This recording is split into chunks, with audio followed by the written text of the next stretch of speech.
பாரா, இந்த லைஃப்ல நம்ம 2 பேரும் ஒண்ணு சேர போறதுல முடிவாயிடுச்சு. என்ன பண்றது? எனக்கு பிடிக்கும் போது உனக்கு பிடிக்கல, உனக்கு பிடிக்கும் போது எனக்கு பிடிக்கல. நம்ம நேரம்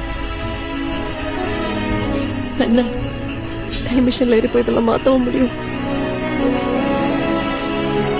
டேய், நீ இவ்வளவு ஃபீல் பண்ற அளவுக்கெல்லாம் நான் வர்த்தே இல்லடா.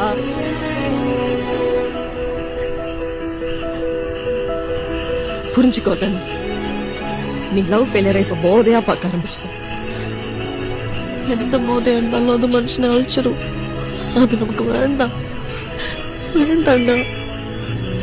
தயவு செஞ்சு உன் மைண்ட்ல இருந்து என்ன டிலீட் பண்ணிட்டு இந்த தேவதாஸ் மண்ணங்கிட்டி தாஸ் கெட்டப்பெல்லாம் தூக்கி கடாசிட்டு பழைய மாதிரி கெத்தாடூடாருடா.